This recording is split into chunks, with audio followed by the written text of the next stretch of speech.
Hi, dear friends. Through this video, I'm going to enlighten you about the history of Britain and its literature. First of all, a question comes to our mind that Britain was inhabited by which kind of people? So, Britain was inhabited by Celtic people.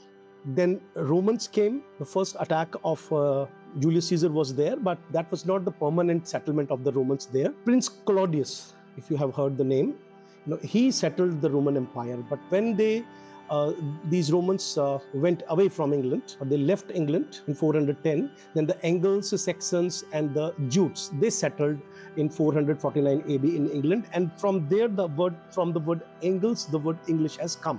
So we can say that it is the starting of the English. Then it's a very checkered history. In around 597, Christianity arrived at Canterbury through St. Augustine, and King Ethelbert of England, of Kent, he was the first king who adopted Christianity. So from here, we get to know about the spread of the Christian literature.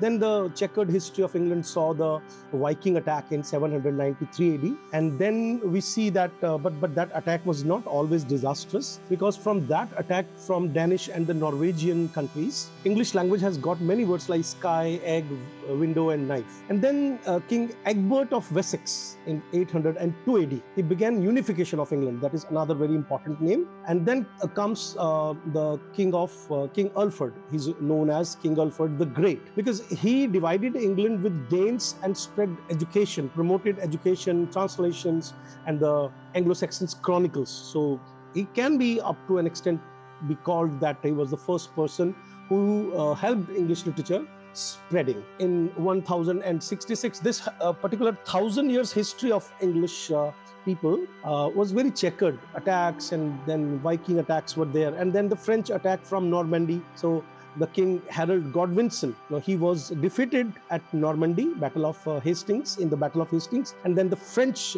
invasion was there and French settlement was there. Now let us talk about literature. So the very first poet is Caedmon, and he was known for writing Caedmon's hymn, the oldest surviving English literature poem. And then the most important poem, Beowulf, everybody knows about this poem. It is about 3,182 alliterative lines, and here the heroic, adventurous life of the Beowulf is shown. And it was first translated from this Anglo-Saxon language to the modern language by the Irish writer, poet Seamus Heaney. I think for that he was also awarded the Nobel Prize. So keep noticing that I'm giving you so many dates and important things which can be there in the exam. And the most important poems of Old English or Anglo-Saxon English is The Wanderer, The Seafarer, Beor's Lament, where they are talking about exile, loneliness, and the transience of life. And the first Christian poem, if somebody asks you a question that which one is the oldest English poem, and that is The Dream of the Rood, and the word rood means cross. Okay, and then the prose work is also famous, the Venerable Bede's Ecclesiastical History of the English People. This is also very important.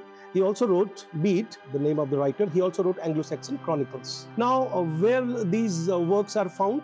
So you will find that in the manuscript forms of the Exeter book, the Vercelli book, the Junius manuscript, the Novel Codex. Codex means book, okay?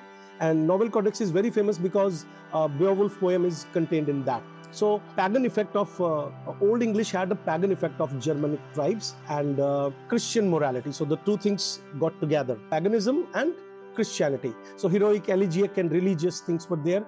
Canning was the most important figure of speech which they used, an alliterative meter, which was later on, which is also called periphrasis, which was also used by Gerard Manley Hopkins and James Joyce later. Now, let me at the end of the video tell you what is canning. Canning means not directly saying something, but saying, like, for example, Whale Road, if somebody wants to talk about sea, then the bone house for the body, the sky candle for sun, battle sweat for blood. So that's it for this video. Thank you very much.